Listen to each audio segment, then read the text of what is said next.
प्रभु को मैं धन्यवाद करती हूँ। एक वचन मैं पढ़ना चाहूंगी जिससे प्रभु से मुझे प्रोत्साहन मिला। यूहन्ना का सुसमाचार 10वां अध्याय है, उसका 26 से लेकर। परंतु तुम इसलिए प्रतीति नहीं करते कि मेरी भेड़ों में से नहीं हो। मेरी भेड़ें मेरा शब्द सुनती है और मैं उन्हें जानता हूँ और वे मेरे पीछे पीछे चलती हैं और मैं उन्हें अनंत जीवन देता हूँ और वे कभी नाश न होंगी और कोई उन्हें उन्हें मेरे हाथों से छीन न लेगा। मेरा पिता जिसने उन्हें मुझको दिया है सबसे बड़ा है और कोई उन्हें पिता के हाथ से छीन नहीं सकता। मैं और पिता एक हैं। परमेश्वर को मैं धन्यवाद देती हूँ इस वचन के लिए। इस वचन इससे पहले मैं और एक वचन पढ़ रही थी जहाँ पे वचन बाइबल में लिखा हुआ है कि हमारे अंदर प्रभु में विश्वास करने का, प्रभु जो बोलते हैं उसको विश्वास करने का जो इच्छा है वो भी हमें परमेश्वर की ओर से ही मिलती है। और मैं परमेश्वर को बहुत धन्यवाद देती हूँ कि परमेश्वर ने हमें वो इच्छा को मेरे मन में डाला है कि हम प्रभु की भेड़ बन सके और प्रभु की आवाज को हम सुन सके, प्रभु के पास आ सके, उसके पीछे पीछे चल सके। और जैसे कि यहाँ पे लिखा है कि मैं उन्हें अनंत जीवन दूंगा। प्रभु हमें अनंत जीवन देने का वादा करते हैं। और ऐसे नॉर्मली देखा जाए अगर भेड़ बकरी की बात, जो चरवाहा होता है वो भेड़ बकरी की बहुत ज्यादा रखवाली करता है।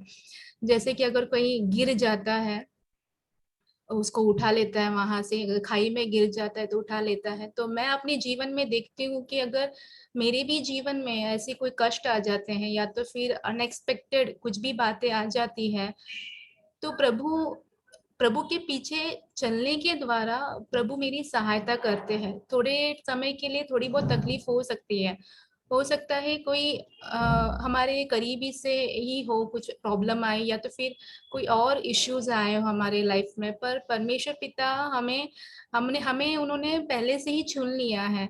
मैं अपनी मर्जी से, जैसे कि ब्रदर ने भी कहा कि हम अपनी योग्यता से बिल्कुल नहीं बोल सकते कि हम प्रभु के पास आए या प्रभु प्रभु के लिए हम कर रहे हैं, हम मैं कर रहा हूँ, ऐसे मैं नहीं कह सकती। क्योंकि मेरे जितने भी धार्मिकता के जितने भी काम, अगर मैं कहूँ कि मैंने अच्छाई की है, भलाई की है, वो सब कुछ परमेश्वर के वचन में लिखा हुआ है कि वो सब कुछ गंदे मैले कपड़ों के समान है। वो परमेश्वर के सामने मुझे धर्मी ठहरा ही नहीं सकता, क्योंकि मुझे धर्मी ठहराया गया है सिर्फ और सिर्फ प्रभु यीशु मसीह के अनमोल लहू के द्वारा। उन्होंने जो लहू उस क्रूस पे बहाया है उसके द्वारा ही प्रभु ने मुझे धर्मी ठहराया है। तो प्रभु को बहुत धन्यवाद दो कि प्रभु ने इस वचन को मुझे दिखाया। और यहाँ पे मुझे और एक बात समझ में आई कि प्रभु जिसके अंदर इच्छा देते हैं, प्रभु पिता जिसको अपने लिए चुनते हैं, वही लोग प्रभु के पास आ सकते हैं, उनकी आवाज को सुन सकते हैं और उनके पीछे पीछे चल सकते हैं। कई बार मुझे ऐसा बहुत बार लगा है कि अगर मैंने किसी को प्रभु के बारे में बताया या तो फिर हम बहुत दिनों से या सालों से बता रहे हैं फिर भी वो सच को समझ नहीं पा रहे, तो थोड़ा दुख लगता है कि क्यों, इनके पास भी तो वचन है, इनके पास भी सब कुछ है, फिर भी क्यों नहीं समझ पा रहे हैं। तो प्रभु ने इस वचन के द्वारा मुझसे बातें की कि प्रभु ही है जो लोगों को अपने पास लाता है परमेश्वर की इच्छा के द्वारा। और एक बात इन दिनों में प्रभु ने मुझसे बातें की, प्रभु ने मुझे सिखाई, एक्चुअली मैं बोल सकती हूँ। मैं पहले तो मेरी आंखें अंधी थी, प्रभु ने मुझे मेरी आंखों को खोला है, अंधी आंखों को प्रभु के पास आने के लिए कृपा करते हैं प्रतिदिन। अभी मैं रोज मेरी एक छोटी सी प्रार्थना रहती है प्रभु से। अभी थोड़े ही दिनों पहले मैंने ये बात जो है मेरे लाइफ में शुरू की है। तो प्रभु, मैं प्रार्थना करती हूँ प्रभु से कि प्रभु आपने जो मुझे ये जीवन दिया है, मेरी सहायता आप कर दीजिए कि मैं जिससे भी बात करूं या कहीं भी जाऊं सबके लिए एक आशीष बन सकूं किसी ना किसी तरीके से।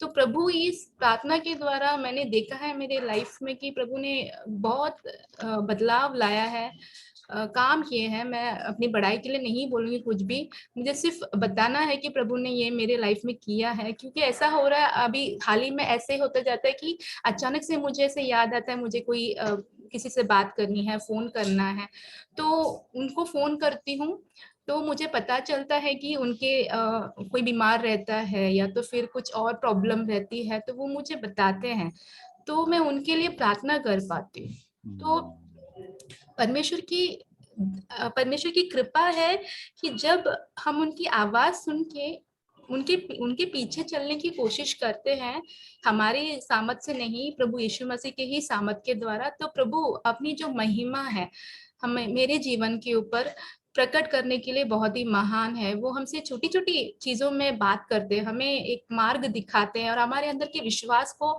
बढ़ाते हैं। परमेश्वर को बहुत धन्यवाद हो इन दिनों के लिए, और परमेश्वर की जो प्रोत्साहन वचनों के द्वारा, कलीसिया के द्वारा, भाई बहनों के द्वारा जो मिल रही है, और काफी जो परमेश्वर के दासों के जितने भी किताबें हैं या तो फिर उनके जो संदेश, जैसे कि जैक ब्रदर हैं, डेरिक प्रिंस हैं, उनके बारे सारे वचन के द्वारा बहुत प्रोत्साहन मिलता है। प्रभु में बढ़ने की एक इच्छा प्रभु हमारे मन में डालते हैं। परमेश्वर की स्तुति हो। आमीन। धन्यवाद करती हूँ क्योंकि प्रभु मुझे बहुत एनकरेज करते हैं हमेशा ही। और हमें एक बात, जैसे मैं सोच रही थी और कुछ वचन भी पढ़ रही थी, एक वचन से शेयर करना चाहूंगी। और एक जैसे कि परमेश्वर हमारी असफलताओं में भी हमसे प्यार करता है।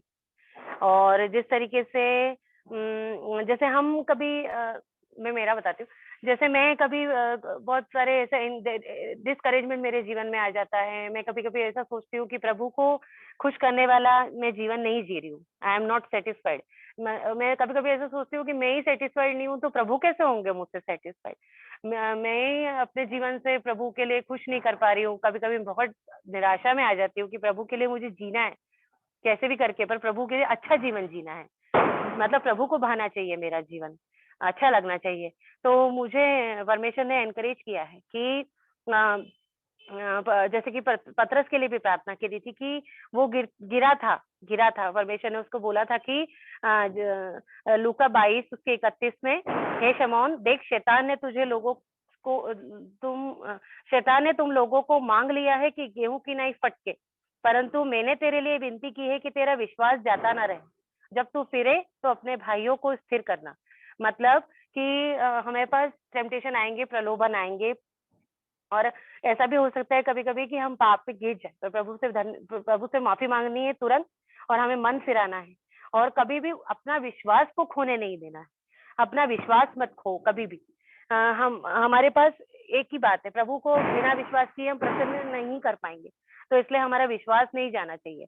शैतान जो है हमारे मन में अलग अलग बातें डालता है कि अब कैसे होगा, अब तुम प्रभु को प्रिय नहीं हो, अब ऐसा वैसा। पर प्रभु, हमें ये बात ध्यान रखनी है कि परमेश्वर हमसे बहुत प्रेम रखता है। तो ये मैंने बात सीखी कि परमेश्वर मुझसे बहुत प्रेम रखता है। जैसे कि उड़ाऊ पुत्र का मुझे एग्जाम्पल आया कि उड़ाऊ पुत्र जो था उसने बहुत बड़ा पाप किया था। उसने ना घर छोड़ दिया था उसने, और अपने संसार में चला गया था वो। तो एक मेरे ही जीवन का चित्र है वो, मेरा जो पुराना जीवन है उसी का चित्र है एक।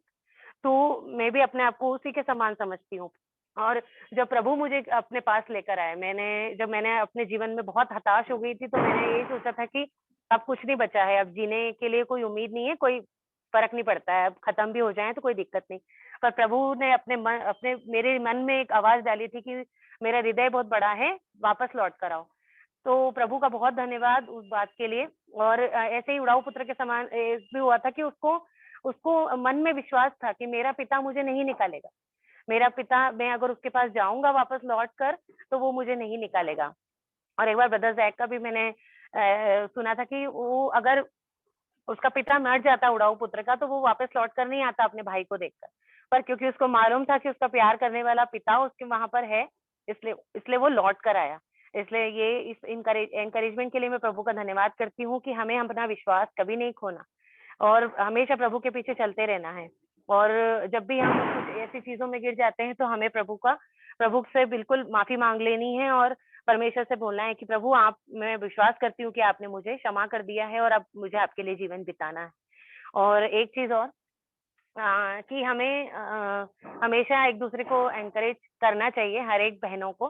क्योंकि हमारे साथ ऐसे ही हुआ है, जब रविवार की सभा थी, पूरे दिन की सभा, और जब लीजा सिस्टर हम एक दूसरे से बात कर रहे थे, तो उन्हें नहीं पता था कि हमारे मन में क्या चल रहा है। और क्योंकि हम फेस टू फेस पहली बार मिले थे, तो और मेरी मम्मी के मन में क्या चल रहा है या हमारे मन में हम क्या चल रहा है पता नहीं था। ना ही उनको शायद मेरी गवाही पता है, पता नहीं है मुझे। तो है ना पर उन्होंने अपनी छोटी-सी अपने जीवन की गवाही दी कि कभी भी मतलब वो विवाह के क्षेत्र में थी, शादी के क्षेत्र में, कि कभी भी परमेश्वर पे विश्वास मत खोना और हमेशा परमेश्वर का वेट करना इस बात के लिए।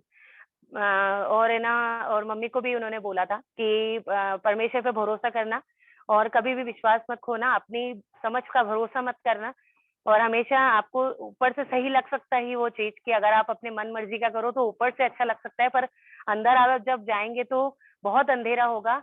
और उन्होंने मतलब ये भी करके एनकरेज किया था कि आप अगर सोचो कि उस अंधेरे में हम दिया जला लेंगे या फिर हम उजाला कर देंगे, तो आप नहीं कर पाएँगे। बाय चांस ही ऐसा मतलब ऐसा मुझे मतलब ब्रदर ज़ैक भी बोलते हैं कि ये तरीका सही नहीं कि जैसे अविश्वासी से कर लेना, जल्दबाज़ी में कर लेना। तो ये सब बिल्कुल सही तरीका नहीं है प्रभु के समय का और प्रभु का हमें वेट करना है। और उन्होंने हमसे और कोई बात नहीं की मतलब दूसरी बातें की, पर एनकरेजिंग जो उन्होंने अपने जीवन से थोड़ा बताया तो वो यही था। तो इसलिए मुझे बहुत एनकरेजमेंट मिला कि हाँ, हम परमेश्वर अपने लोगों से, अपने वचन के द्वारा, कोई गीत के द्वारा और हमारे अगुवे के द्वारा या फिर कोई बहन या भाई के द्वारा हमसे बात करते हैं। इसलिए परमेश्वर ने हमें एनकरेज किया उस दिन और हम हमें यही करना है कि परमेश्वर को अपना स्ट्रेट फॉरवर्ड सिर्फ परमेश्वर को देखना है और उसका भरोसा करना है, उसके सही समय का इंतज़ार करना है। सिस्टर्स सबको हमको मालूम है, हम लोग जब कठिनाई में जाते हैं प्रभु हमको चेंज करने के लिए कोशिश करते हैं। जब कठिनाई मुसीबत आते हैं, डिलेज आते हैं, तभी हमारा कैरेक्टर चेंज होता है, तभी हम प्रभु यीशु जैसा बनता है। प्रभु यीशु का यही इच्छा है कि हम प्रभु जैसे बने। तो हमको यही चाहते हैं कि हम लोग जो कुछ भी कठिनाई निकल जाए, लेकिन प्रभु चाहता है कि हम प्रभु जैसे बने और कठिनाई ही हमको प्रभु जैसे बनाएंगे। तो हम लोग कभी इसके इसलिए हमको प्रभु के ऊपर धन्यवाद करना चाहिए कि मेरा कैरेक्टर, मेरे चरित्र बदल जा रहा है। It's changing because of this difficulties. अगर मैं कोई प्रॉब्लम नहीं होता था मेरे जीवन में, मेरे परिवार में, मेरे पड़ोसियों में, रिलेटिव्स के साथ, तो मैं प्रभु जैसे नहीं बनता था। बाकी सब धन दौलत कभी एक दिन तो निकल जाएंगे, ब्यूटी, एवरीथिंग, वो तो संसारिक चीज है जो संसार के लोग उनके पीछे करते हैं, जाते हैं। हम लोग प्रभु के पीछे करना चाहिए, प्रभु के कैरेक्टर लेना चाहिए। अभी उनका उनका मूल्य हम लोग ज्यादा समझते नहीं, लेकिन अनंत काल के लिए हम लोग समझ जाएंगे कि हाँ, ये अच्छा किया, मैंने प्रभु के साथ ही जिया था, प्रभु को धन्यवाद किया है मुसीबतों में, इसलिए मैं प्रभु की संगति में अच्छा बहुत करीब हूँ। और प्रभु की चरित्र मेरे ऊपर है, और प्रभु की आनंद और प्रभु की संगति, मैं करीब हूँ प्रभु के साथ। तो हमारी छोटी सी जीवन है, तो हमको इसे याद करके रहना चाहिए। तभी तो ही हम प्रभु हमारा परिवारों के लिए, अपना चर्च में एक आशीष के कारण बनेंगे। तो संसार लोग के पास बहुत चीज है, लेकिन वो आत्मिक आशीष तो नहीं है। वो ऐसे ही मर जाते हैं, खाते पीते, बड़ा बड़ा घर में रहते ही मर जाते हैं। लेकिन आत्मिक लोग है, जैसे हबक्कुक है, profit of the all of them had lot of difficulty, सबको तकलीफ था, उससे वो आगे बढ़े आत्मिक जीवन में, उनका चरित्र बढ़ गया, यीशु मसीह जैसा बन गया।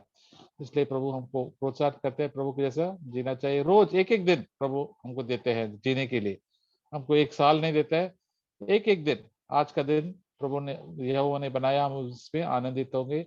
हर मुसीबतों में, तकलीफों में हम भी आनंद हो गया। प्रभु भी बढ़ाई भी किया हमारे लिए, आत्मिक भलाई और शारीरिक चीज भी अच्छी दी है, तो उसके लिए हम भी प्रभु के लिए महिमा देना चाहिए। तो प्रेज द लॉर्ड।